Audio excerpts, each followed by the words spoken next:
All right, guys, what's going on? I'm here with Gman Boxing.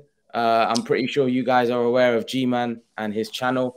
He's a bit similar to mine, where he breaks down fights, talks about the latest things going on in boxing. Gman, do you want to give a little breakdown of what you do on your channel?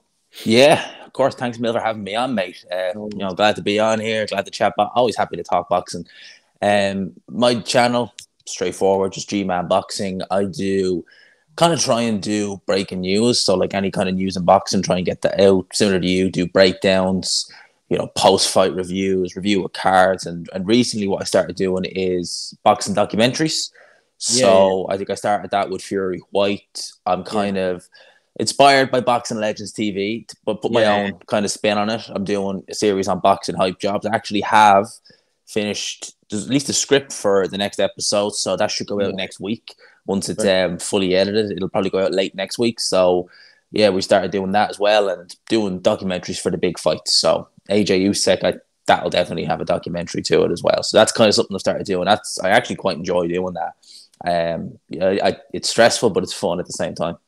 Yeah, I remember like a couple of months ago, I was actually trying to do that with one of my mates. But it's with YouTube, it's like you gotta be very careful with like the copyright strikes and stuff.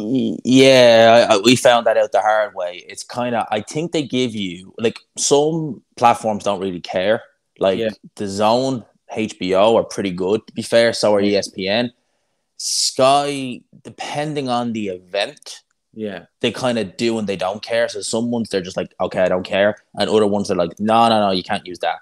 So it can kind of depend, but 5 to 8 seconds is the max. If you go over that, then I think you could be in trouble. But you're kind of okay when you do that, sort of way. If you give in around that time, they kind of turn the other cheek. I think that's fair use is the name of the policy. Yeah. Fair enough. I think you were doing one on. I saw you in one of your videos. You said you were doing something on Jarrett Hurd. That was a hype job video. Because I consider him a bit of a hype job. I know he was a unified champion, but like the way people perceived him in terms of I consider like a hype job someone who people believe he's way better than he is. You could say overrated, and people were putting Hurd on pound for pound. And I was like, what? This guy is a worship. It's pretty straightforward what he does. He just puts a load of weight on after the weigh-in and barrage forward. That's it. I saw Jarrett Hurd against actually a British fighter. Was it on Manny Pacquiao's undercard when I can't remember when it was, but I saw him against a British fighter, and that British fighter, to be fair, was doing pretty well against him. He was actually lighting him up. I remember he fought Wellborn on the undercard of Fury Wilder. And I'll never forget that fight because Wellborn was like seen as a bit of a journeyman, even at British level. I was like, what the hell? People have this lad on pound for pounds, and Wellborn got beat by guys like in his next fight was beat by JJ Metcalf. So I was like, what? This is crazy. Crazy thing is, if like someone like Liam Smith had got his hands on someone like Jarrett Hurd, he might have become a unified champion. That's the thing. Like, I mean, like people used to kind of say, like, Kell Brook shouldn't fight Jarrett. He was like, this guy's there for the taking. Like anyone, like I considered Kell Brook and Liam, but maybe not Liam Smith, but I consider Kell Brook kind of on par with J-Rock in terms of ability. So like J-Rock has a poor chin. Kell Brook takes a shot better. So if J-Rock can do that, there's no reason why Kell Brook can't do it. Yeah. Kell Brook, another fighter that he didn't achieve what he should have done. He didn't get the fights. One of his best wins was Sean Porter, but the fact that your second best win was against Amir Khan, who was in that state, because we all know that Amir Khan that fought Kell Brook was. I don't even know if he was a British level fighter at that point, to be fair. He was done. He was really, really bad, shot to bits. But yeah, let's get into the latest boxing news and what's going on today.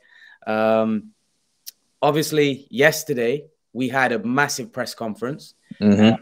Watched it. I did. Canelo Alvarez and Gennady Golovkin. Canelo Alvarez, for a guy that has got a win, a controversial win, and a draw on his record against Gennady Golovkin, seemed pretty hostile towards Golovkin, cursing him as well. And Golovkin was just sitting there calm. Canelo lost his last fight against Dmitry Bivol, and it was pretty conclusive the way he lost. a lot of people don't think he beat. A lot of people thought Golovkin beat him both times when they fought. Personally, I thought he lost the first one. I thought he nicked the second one. Same here. I think that as well. Same here. Do you think his legacy's on the line here? If he was to lose against Gennady Golovkin, do you think his legacy's on the line here? Potentially. I mean, like, I think like a loss to prime Triple G, if this was Triple G that was still like the Triple G in the first two, it wouldn't affect them. I personally don't think, but the fact that this is a 40-year-old Triple G who, let's be frank, he's got the job done in his last few fights, but he's look, against Sarameta and against Murata, he's looked in parts like his old self, but there's other parts he's looked like he's slowed down. Like early on against Murata, I was thinking this is a much slower Triple G. So it's not the Triple G from the first two fights. So potentially, I mean, like, it would in many ways. I don't know. No, his legacy is there. Like what he's achieved in the sport, his legacy is there. Like there's no getting away from that. But in terms of him being the marquee name that he is, I mean, against Bivol, you know, a great performance by Bivol up at light heavyweight against a prime light heavyweight. Canelo really a super middleweight. You can, and he wants to get the rematch. He wants to avenge that. That's fine. But against someone who is 40 years old and Golovkin's a legend, but he's not what he once was. I mean, it might. I think in terms of his legacy, no. But in terms of him being the number one cash cow, I mean, potentially, definitely. But I can see Triple G will always give Canelo a tough time, but I can't see him winning this one.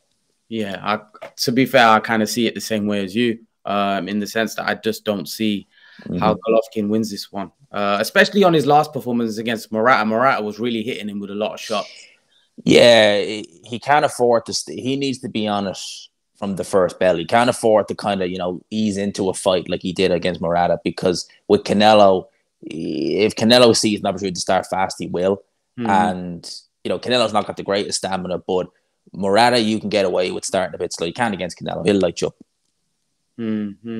You just mentioned Canelo's stamina.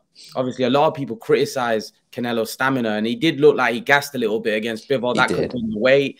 But we've seen him at lower weights gas as well. Against Golovkin, I thought he looked a bit, especially the first fight, he definitely gassed a little bit. And there's other fights as well where Canelo looked a bit, he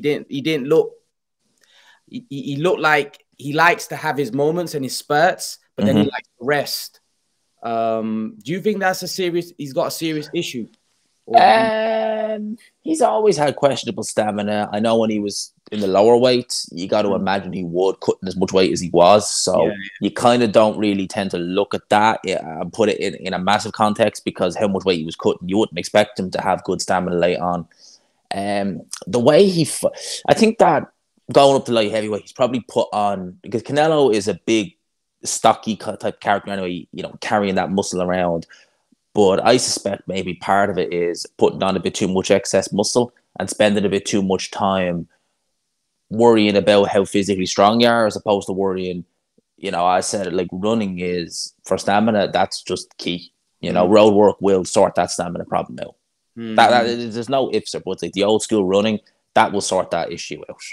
And maybe Canelo was neglecting that in place of maybe more like kind of high intensity impact training, you know, so by looking to gain as much power as he can, but at a cost of fatigue down the line. And that just looks like what it is to me.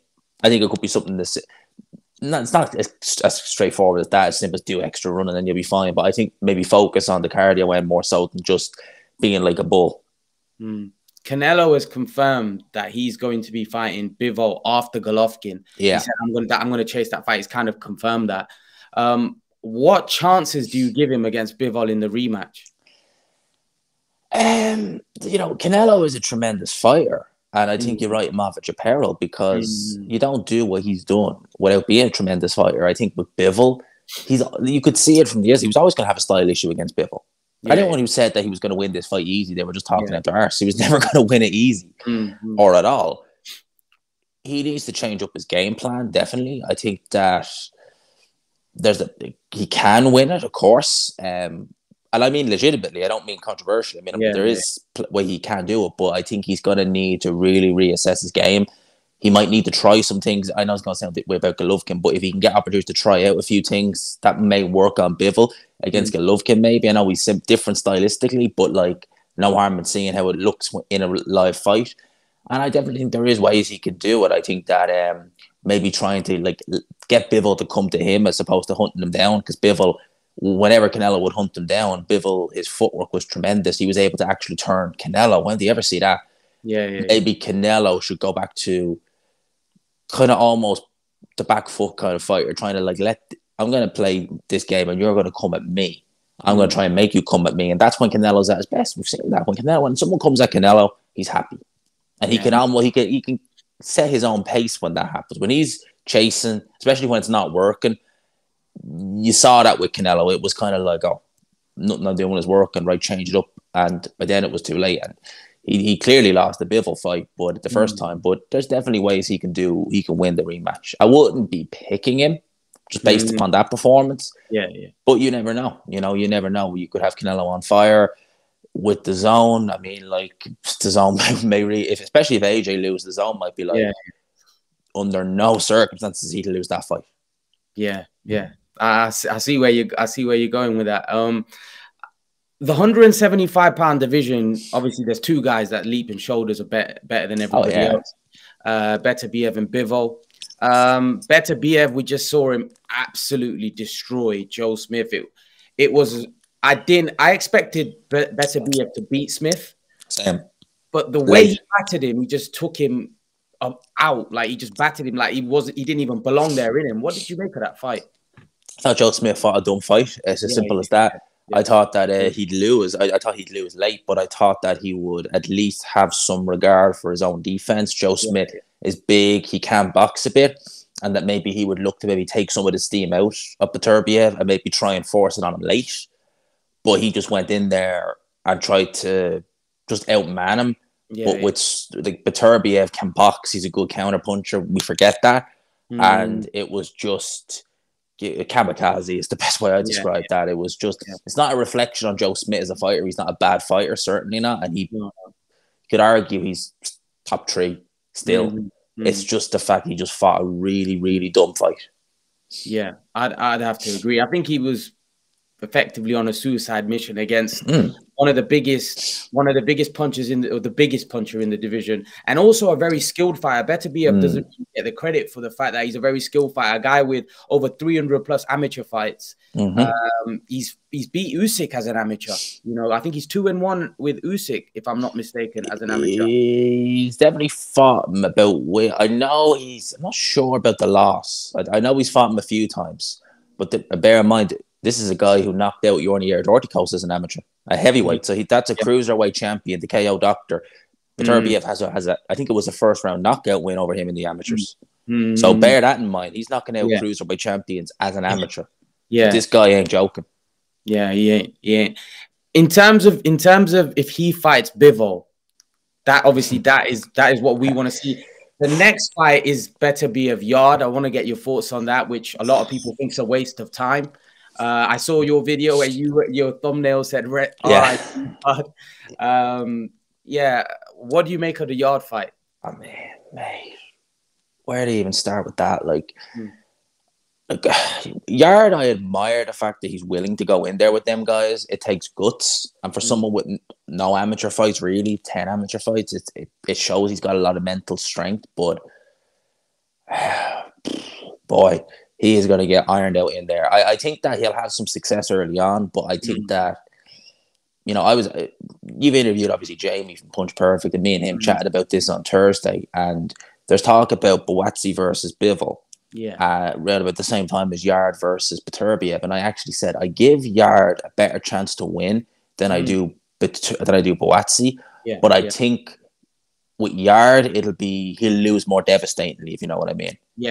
And in terms of him getting this fight, I mean, his best win is Lyndon Arthur. No disrespect to him, but we don't know what level he's at. Is he British? Is he European? He's not world level.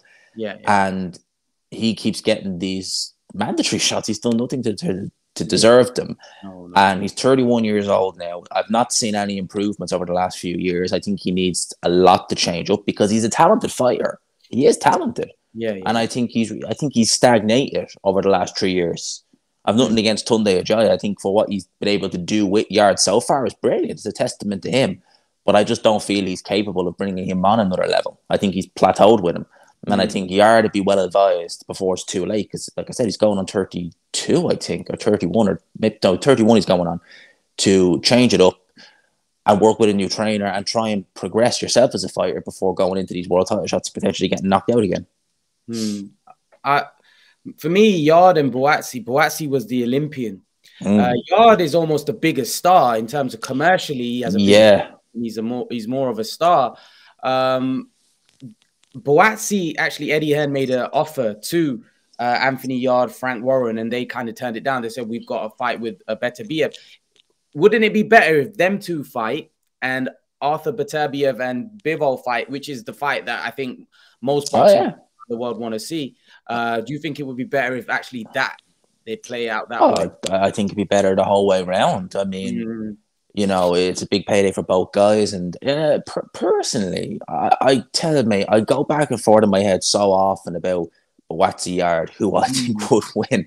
I change my mind on that so often. Honestly, if they fought now, honestly, I would pick Yard. I would pick Yard to beat Boatsi. If they fought right now, just based on what I've seen, I just think Yard has that more than Boatsi anyway. So I'd love to see that, and I think we get undisputed. But I think that both these guys, I think with Beterbiev, there is that kind of, it's a catch-22 if you think about it, because he is a devastating puncher. He is tremendously talented. But you look at that age and you just think to yourself, he's at that age where he could look great one night and then look horrible the next fight. And you just don't know when that's going to be this fight. You know what I'm saying? Because when a boxer, certainly kind of below cruiserweight, any division kind of below cruiserweight, when they're around about 37, even if they've not had a punishing career, you get to that stage where the body just grows old overnight, and you could have a great performance one fight and then a horrible performance the next. And maybe Yard and Team Yard just thinking, could be this time, could be this one. If Beterbiev and Bivol fought next, just say September, November, who would you pick in that fight? I go Beterbiev. Probably by point, probably on points. Right, okay. On points. But it's a tremendous fight. But I would just side with Beterbiev, although saying that, the footwork and speed of Bivol, I think that's a tremendous fight. I think it's a real fight where anything could happen. Yeah, I'd have to agree. I would pick Beterbiev, probably by KO, but I could see it going to points, like you said, because Bivol is a very defensively responsible fight. He's very hard to hit. So he may. I just think the pressure of Beterbiev, the physical strength. Yeah, I think he breaks you down physically and mentally. Yeah. I think he might. I actually argued that I think he may even be a better fighter than Golovkin, because some people may say, well, no, Golovkin was better. He was more proven. I don't know, because when Golovkin fought Canelo, who he was in the first fight actually favored to stop, he didn't stop Canelo. And then Danny Jacobs also gave him a very tough fight as well. Golovkin hasn't really got a lot of wins, whereas if Beterbiev obviously beat Govzik, and then the way he battered Joe Smith, he was to beat Bivol by KO, you'd actually say Beterbiev has probably got a more impressive resume than someone. Oh, yeah. I think that with Golovkin, like, I mean, to be fair, like when he had his run as the kind of king of the middleweight division, it was at a time when the middleweight division was pretty weak. I mean, so some of the top guys you had, Hassan and Dam, David Lemieux, I forget Piraban and people like that, Daniel Giel, they were the top guys. Realistically, like, you can't put them on par with even the guys. The middleweight division isn't strong now, but it's stronger than it was back then. It was really kind of, I mean, like, he Kell Brook welterweight. Then he fought Jacobs. I thought he lost to Danny Jacobs personally. I thought he lost that fight slightly, but I thought he lost it. And then he's in many ways, like, his better wins at middleweight have come later on in his career instead of his prime, which is kind of sad if you think about it in a way. That like wins over Derevchenko, Danny Jacobs, Murata, decent wins, better wins than he had against Lemieux and the likes. They're coming now late in his career. Yeah. I'd have to agree. I think Beterbiev has got more opportunity. There's more fighters, so we'll have to wait and see how the Bivol fight turns out. Because I think with Beterbiev, it's weird. He's an intimidating guy, but it's weird. It's almost like with Golovkin, it was a case of he brought very little to the table. You know, Yeah, prior to Canelo, with Golovkin, it was a real case of not going to get a lot of money. yeah, He's dangerous, very dangerous. And if you beat him, people will say, well, he's fought nobody. So, you know, how good was he? yeah, yeah, yeah, Where yeah. Beterbiev he's not a cash cow in Yeah, that sense, but people kind of feel it's almost like he's brought the respect from the amateurs into the pros. So people yeah. feel like a win over him will prove something. It's not a case of, you know, I beat him. People are like, oh, was he ever that good? People know he's good. So people Hmm. are kind of like, no, we'll take, and he's got all the belts, so he controls the division, all bar one. So he's Yeah, kind of the man in the division. You want a title shot, Tim Bivol? yeah. What did you make of Bob Arum saying that no one watches the zone? It's dead zone. Bivol needs to come over to ESPN and fight him on ESPN. And Eddie N said, "We're game. We're game to make that fight next." But for DAZN, obviously Bivol's been with them for a while now. Do you think they're going to allow? Although they have shown in the past, but a fight of this magnitude where it's undisputed, would they allow Bivol to just go over to ESPN? Because we know Bob Arum's not going to send him over to his own. No, I doubt it very much. And you know, I like what Eddie Hearn said there, but like realistically, if Canelo knows he's fighting him next, that fight's not going to get made. They're going to prioritize Canelo Bivol. Yeah, yeah. I don't know. That's the honest answer. I'd say if push came to shove and Canelo said, you know what, I'd actually rather go have the Makabu fight next May, and Bivol can wait. I'll just go for undisputed. I'd say, like, if there was no guarantee, Canelo would maybe go elsewhere, maybe go super middleweight again and fight on PBC. Those guys, they probably would. They probably just say, look, if you win, happy days. If not, go over there. Especially if they want to do undisputed and they want to try and, you know, hope and pray they can get that extra caveat for Canelo that's undisputed. They'd be willing to take the risk and just say, look, he's not going to come over here, so we're going to have to just take a stab in the dark and say, right, there you go. Fair enough. Moving on to the heavyweight division, we also had a press conference in Jeddah in Saudi Arabia with AJ and Usyk. And obviously, this is a very highly anticipated rematch. And one where AJ is actually quite a big underdog in the fight, where a lot of people are not giving him much of a chance at all. How do you see this fight? How did you look at the press conference? It seemed like there was a mind games going on, especially at the stare down. But Usyk, he's too cool. He's too calm for all of that, ain't he? I think Usyk got a first round win over AJ in that press conference. I think AJ, just to me, his thinking in that press conference, especially the face-off, was just like, what are you doing? You know, AJ been trying to big himself up as this beast, you know, all the big talk and all. And that's all well and good, but trying to do it to someone like Alexander Usyk, it's never going to work. Yeah. You're never going to work. And realistically, he ended up coming out of that, like, looking like, I don't want to say he looked like a beaten man, if you know what I mean, but in terms of he knew, I've walked myself into this one. It was a real case of he knew, all right, shouldn't have done that. And now he's kind of the way he looked away, and he was getting some motion to Usyk to look away first, and Usyk was just locked at him. He didn't even blink. He didn't even blink. It was just a real case of you shouldn't have done that. You should have just, you know. With Fury Wilder, it was a bit of fun and games, that stare off, but with Asia, he was making a point. And I think kind of it's all well and good to, and I said this before, it's all well and good to say this is the new me, this is this, it's going to be like this. But when you actually are put in a situation where you have to show it, reality hits, and you're just like, oh no, there's difference between saying it and doing it. know, one thing I've noticed with Eastern European fighters, they're almost cold-blooded, where nothing seems to affect them. Like I remember watching, I know it's not boxing, but UFC, when Conor McGregor fought Khabib. Like, Conor was doing all the barking, didn't have any impact. And Bivol, you look at Bivol, Beterbiev, you look at all these guys that come from that part of the world, they just seem like you could say whatever to them and they just sit there, you know, they just sit there like... It's just a different mentality. They're more alpha male than a lot of guys are over here in the West. You know, that's just the way it is. You know, that's just the way they are. So for them, I'm sure it's almost probably kind of almost comical to see like a man behaving like that. For them, it's like, yeah, we don't play like this in our country. So for you, for them to see something like that, to them, it's probably more amusing than it is anything else. Yeah.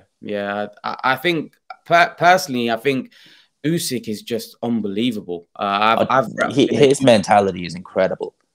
Like Yeah. he's one of the, in terms of mental strength, I mean, you will find it hard to find another fighter in boxing in throughout the ages who you just know was as mentally strong as Usyk. He just seems to have that switch that he can just disconnect from what's going on around him and just focus on the job at hand, which is so difficult to do. Personally, I've got him winning this rematch as well. So do I. I've got him winning quite emphatically. I don't know whether, I think Robert Garcia is a decent addition. I think it's a good addition. Robert Garcia has fighters. He had fighters like Maidana, Brandon Rios, who obviously had a great engine, good chins, but no heavyweights. Yeah, no heavyweights. And the other thing is, I'm not sure he can train AJ like that, because I'm not sure AJ's got the attributes. I've always looked at AJ as somebody that's a good counter puncher, and he's a thinking fighter. He has got decent IQ, but he needs guidance in a ring. He does. And as well as that, I mean, some people, I just scratch my head when I hear people say this. Oh, but it's a good thing the fight's been pushed back. He's an extra month to train with Garcia. It's like, it doesn't work like that. You need at least, Tyson Fury, he's the exception. Yeah. But more often than not, it takes at least 3 fights for the fighter to ingratiate himself with the new trainer. And Amir Khan, when he went over to Virgil Hunter, Amir Khan looked his best under Virgil Hunter.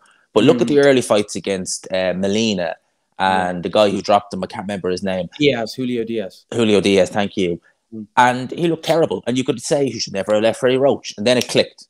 And he started to really look the fighter we always knew he was. But that didn't happen overnight. And I think that when people are saying, oh, but he's got an extra month, he needs an extra year and a half at least before it's extra month. You may as well have had it in July in that case. This make no difference. Yeah, I think he could train with Robert Garcia for as long as he wants. I still wouldn't pick him to beat Usyk. No. Usyk is just so much better. So I think, like I said, I honestly look at Usyk and been watching him since he's been fighting at cruiserweight. And like, this guy is going to people's backyard and beating them. Yeah, no question. I don't think he gets a lot of credit. Like, for me, he's pound for pound number one. Now that Canelo's lost, I don't think it's up for question. His resume is, think of, he's beating guys like Bradis, Michael Hunter, who's a good heavyweight, solid heavyweight, right? Top 10. And, Gassiev, who was at the time, I know Gassiev's become inactive now, but at the time, Gassiev was a massive puncher who people thought was a threat to Usyk. Oh, yeah. Glowacki, big threat. All in their backyards. Then he came to the UK, beat Bellew, beat Chisora, and then he's just gone up to heavyweight and beat the unified heavyweight champion emphatically. Emphatically. And here's the thing. AJ can talk about the Ruiz rematch all he wants. Now, with Ruiz, it was one mistake. It wasn't a mistake with Usyk. He just got outboxed by a better guy. It wasn't a case if you could turn around and say, look, I engaged. I shouldn't have done it. I won't do it this time. I know how to win the rematch. With Usyk, it wasn't just one thing. It was a variety of things he was better than AJ with. From the opening bell, he was able to put AJ on the back foot and land the left hand. This isn't like a one mistake. He can fix it. It will take... I just can't see Usyk's beating AJ by stoppage this time, I think, because people keep saying, oh, AJ has more left in the tank. So is Usyk. I mean, you tell me that Usyk was spent in the 12th round. He wasn't. He could have easily he could have done that in the 9th round if he really wanted to and put his foot on the gas. He has loads left in reserve and he looks in tremendous shape. I predicted the first time that Usyk will beat AJ, and I got called everything under the sun. You're a hater. You don't like AJ. I've got nothing against AJ. I just think that guy is exceptional.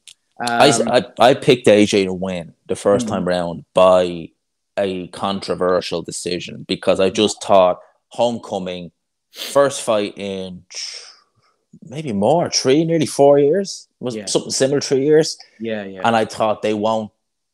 Usyk will have to wrestle that title away from him. And he did. And I was like, everything I thought Usyk could do, he did. And they were fair. Howard Foster, that was a weirdo scorecard, but I don't think he's going to leave any doubt this time. Yeah, I think so as well. I think it's going to be a stoppage as well, probably 7-8 rounds. It could happen even earlier. Like, honestly, it genuinely would not surprise me for AJ to go in there, try and empty the tank, and walk into a big left-handed freeze. It wouldn't. I could easily envision an early stoppage for Usyk, and if that does happen, that road is long for AJ. And the zone, I think, will be looking at, hopefully, they think they have a contingency plan, because we'll be like, we can't be giving 100 mil a year, and we're not even going to see. We're going to see the O2 being filled, much less the stadium. Yeah, this fight, the broadcaster actually hasn't been announced. We don't actually know. He's not actually fighting on DAZN for sure, this fight against Usyk. I was surprised as well to see that. I suspect it will be. I wonder if they're just trying to make probably several things, probably trying to confirm what the pay-per-view will be. And I suspect it's more so for newer customers. You know, I don't. If I was in charge of DAZN, I wouldn't want to give this fight on pay-per-view as a once-off.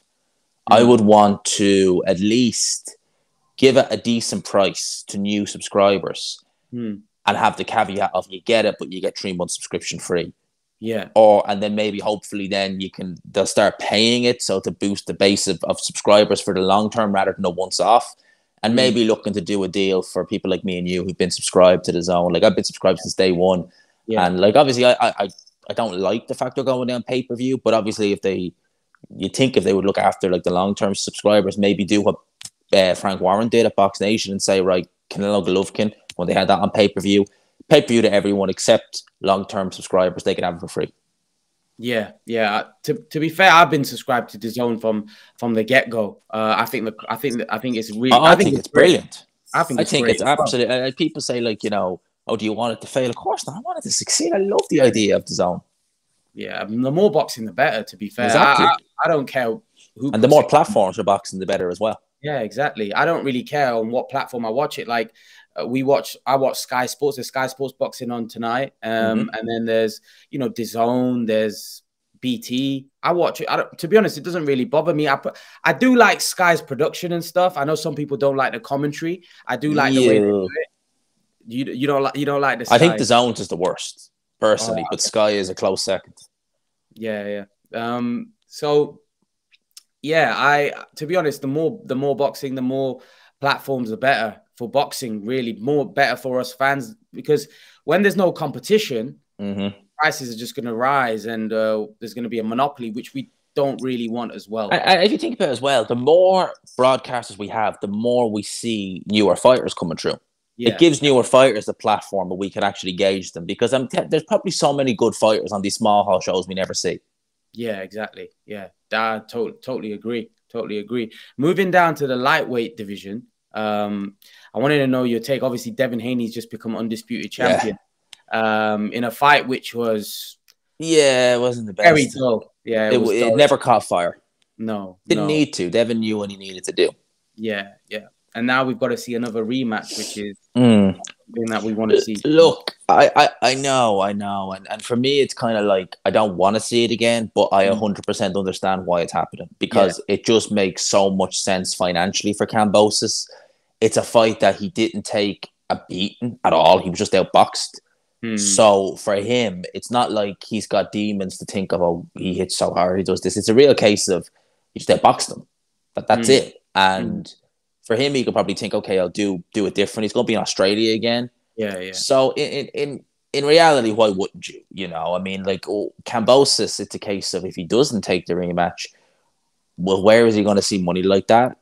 He'll probably have to go back to a B-side if he wanted to fight a Ryan Garcia or a Tank Davis.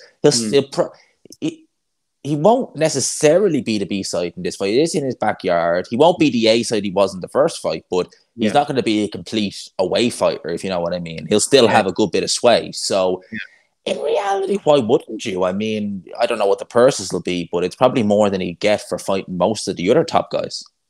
Yeah. It's just for the fans, it's not ideal. You know, it isn't. It wasn't a great fight. You know, they put it on. You know, one of the things I like about Australia, when they have big fights on, they're normally on at a reasonable time for us because of the time difference. But this was on like 4 a.m., which was annoying. Because I stayed up the whole night for that, and I was like, was this really worth staying up the whole night for? Yeah, I totally agree. It was pretty dull. You know, I love boxing and I understand the sweet science, but this was Devin Haney was just there to do a job, and he just wanted win on points, and fair enough. But it wasn't a great spectacle. For me, it was one of them fights where after the 5th round, you just knew it wasn't going to change. You just knew this is what it's going to be from 5 to 12. Yeah. It's not going to change. Yeah. Do you think Devin has to be more exciting than that in order to become a star? Because with Devin, it's interesting. You know, he's really patterned his style off an old Floyd Mayweather. Yeah. Remember when Floyd was Devin's age, he was pretty boy. He was knocking people out. Yeah. Devin doesn't have what Floyd Mayweather has in terms of charisma, in terms of everything. No. So Floyd Mayweather was able to attract them fans, and they didn't care that his fights were, some of them were dull. Yeah. And a lot of them were there to watch him lose.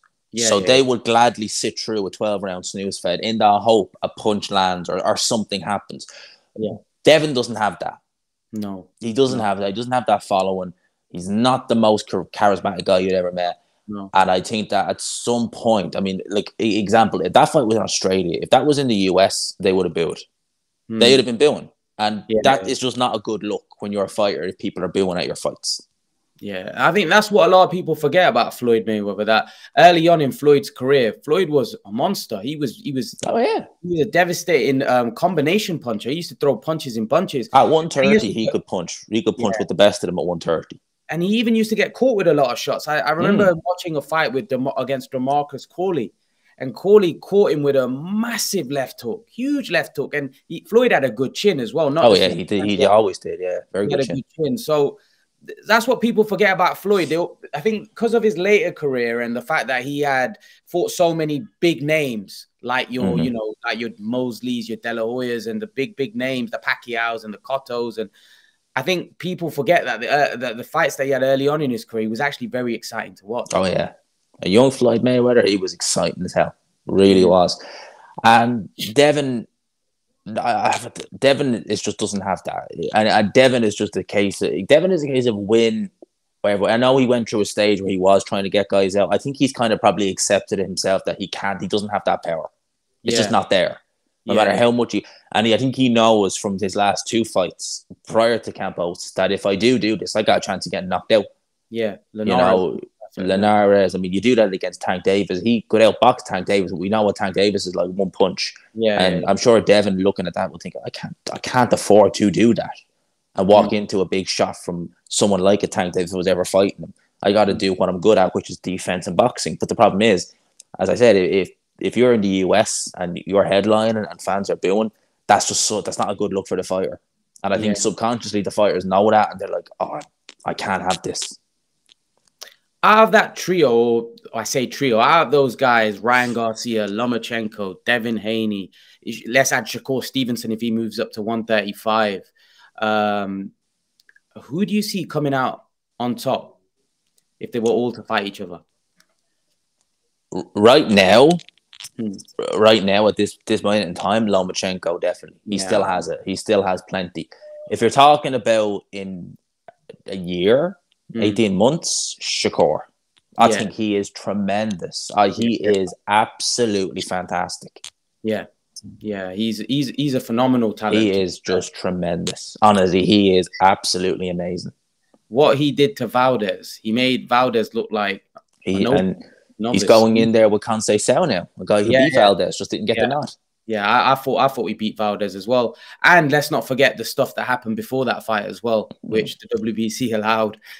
Which that was a real, that right there just summed the WBC up in a nutshell. That was just crazy. That was it's disgraceful to say the least. But to end on, I've got last 2 questions for yourself. Nice. I know it's Saturday and I know you probably got things to do, but middleweight division, there's obviously 2 names there, there's a couple of names, but 2 guys I want to ask you about and get your thoughts about is Jamal Charlo and Demetrius Andrade. It seems to me 2 guys that obviously split opinion. 2 guys that have been fighting for a very long time, for about 10 years. I got into boxing, G-Man. Obviously, you probably listening to what me and Jamie was talking about, was because of Amir Khan back in the day. And Amir Khan had his career, and these guys were in their prime at that time when Amir was in his prime, and these guys were around at the time. They were in their at that time. I remember Demetrius Andrade beating Brian Rose. I remember that fight well. Yeah, on Top Rank. Yeah, and Amir Khan's obviously finished, retired. He's was past his best. These guys are still in their so-called prime, but yet to secure one elite fighter in their whole career. It's crazy, isn't it? It really is. Demetrius Andrade, I've always rated him very highly. I think he's a tremendous talent. I think he's not the most easy on the eye sometimes to watch. And I think that maybe does turn a lot of people off. And then I've always said that if you look at a lot of his fight prior to his last fight, he was getting either going the distance or knocking them out late. He's happy to cruise through a fight. If he wanted to, he could get rid of those guys earlier if he really wanted to. I think he has good power and can do that. It's crazy. Like the same with Charlo. I think with Charlo, he never pushed on from the Revchenko win. It was a great win. It was a good win, and he never pushed on from that at all. And he's stagnant. I mean, Selecki was going to be his next opponent last week. Thank God that fight didn't happen. That was crazy.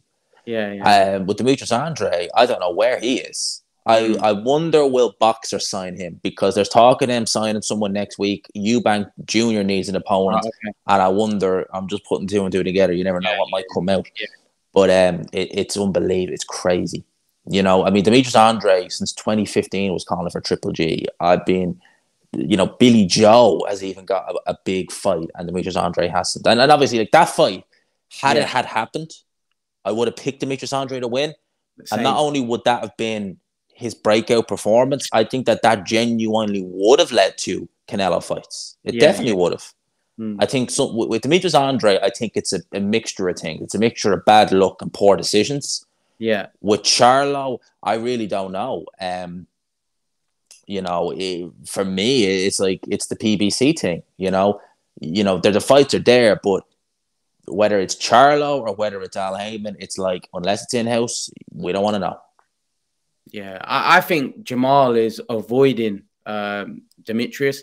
He made the same excuse. I would have picked Demetrius Andrade over Jamal. Yeah, I would have as well. And I think they know that Andrade is a really good fighter, and I don't think Jamal wanted that fight. I think Eddie Hearn was pursuing it. He was trying to get that fight on, but you know, with the PBC. The thing is, Andrade now is apparently a free agent, so he could go work for PBC, couldn't he? He could, yeah. I don't know. I don't know. It's just a damn shame that we got two undefeated middleweight. He has fought on PBC cards before. I remember. I think it was when he fought Willie Nelson. I'm not sure exactly what undercard that was on, but I'm pretty sure it was a PBC undercard. I don't know who the promoter was. Officially, it wasn't Al Heyman, but it might have been Goosen maybe or someone like that. But I remember that being on a PBC card. Right. Yeah. I just hope that Demetrius Andrade is almost 35 years of age. I know, it's crazy. Yeah. His best days are probably behind him, unfortunately. Yeah. And also his style relies on reflexes, speed, movement. As you get older, those things diminish very quickly. So I really hope he can secure a big fight with whoever. So do I.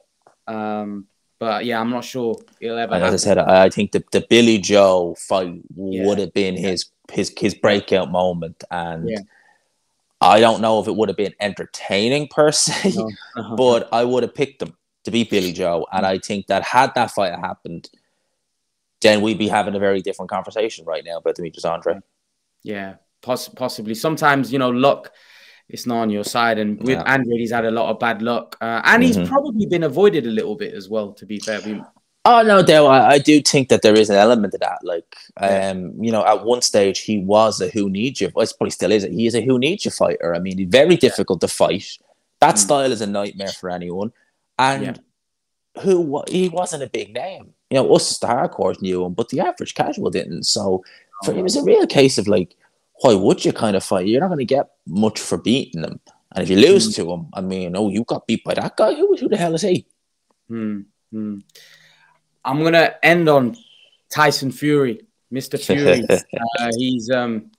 He's been talking lately and saying that he wants 500 mil to come back if he's going to come back and fight the winner.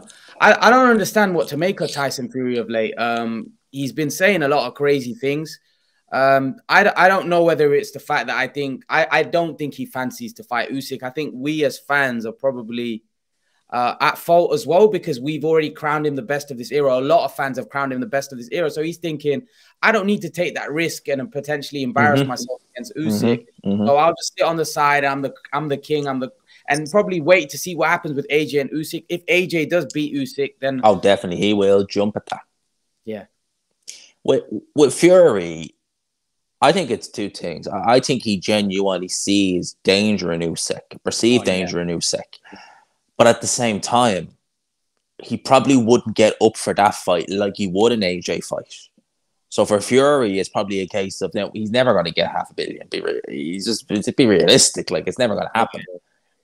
I think that even if Usyk beats AJ, he wouldn't look for that much, but he'd look for crazy money. Maybe knowing crazy money is there would be enough to get him in there. If it was AJ, he'd jump at that. He would. He'd jump at that fight. But with Usyk, he sees danger there. And I think he knows himself he wouldn't be able to trash talk Usyk, because Usyk, not only is he mentally quite strong, he's not got the greatest English, so he probably wouldn't know what he's saying really that much anyway. So it'd be kind of like, well, what's he saying? And I think that, Fury, the master of mind games, may find himself under, not Usyk, I don't really know if it's mind games per se, but the fact that he just doesn't seem to be able to be got to work Fury. And he might just think, well, I'm chucking my best now. It worked on Vlad, but it's not working on you. Yeah, I'd have to agree. I don't think he wants any parts of Usyk. I actually think Usyk has a good chance of beating Fury. Very. A lot of people think I'm an idiot. I've got some friends that say no chance. Very good chance. Yeah. I wouldn't pick him myself. I think Fury would probably solve it, but take him late and he wouldn't look good doing it. But to say that like Fury wipes the floor with Usyk, hell no. Yeah. And I think Fury knows that. I think he knows that he'd be in for a tough fight. A winnable fight, definitely, but a tough one. And I don't know if he's up for that at this stage. Would you give Joshua any chance against Fury? And I mean, like, there's always a chance. No. I give him a puncher's chance, but at this stage in Joshua's career, no. A few years ago, yeah. Now, no. I think Fury beats him definitely now. Yeah, I'd have to agree. Last one before we cut off, Spence and Crawford. I completely forgot about Spence and Crawford. Obviously, the fight that we want to see. There is a lot of talk that fight, it looks like it's going to happen. Please. Do you think this will? Do you think the fight will happen? Do you think there'll be no roadblocks? And who do you think wins? I'm hoping that it does happen. I love it. I love that fight so much. It's probably like number one on my list of fights I want to see right now. Yeah. And I'm going to go and say, I think it will. I think that both guys know at this stage there's no other road to go, realistically, other than go 154. But you'll always have the unfinished business at 147. And now, oh, man, after the crash, I worried about Spence. Would he ever be the same? And against Uysk, he looked tremendous. But I've always felt Crawford wins, and I still feel it. I think Crawford wins on points. Razor close, but he wins it on points. Yeah, it's a video. Peace. All right, guys, I'm back with Gman. We had some technical difficulties there. But yeah, Gman, just to finish off, I appreciate you coming on. It was great talking to you. Check Gman's channel out. Make sure you go over and subscribe, like his videos, share his channel and his videos. Yeah, Gman, any last words? No, mate, thanks for having me on. Obviously, appreciate you reaching out, giving me the time. And I really enjoyed this. I always love talking boxing, and it's been good fun. So thank you again. And channel Gman Boxing. Hopefully I'll come on here again. We can talk boxing again, and definitely have you on as well sometime. Cheers, Gman. Appreciate it. Thanks for coming on, mate. Thanks, mate. Cheers. See you. Bye. So we good? Yeah. Yeah.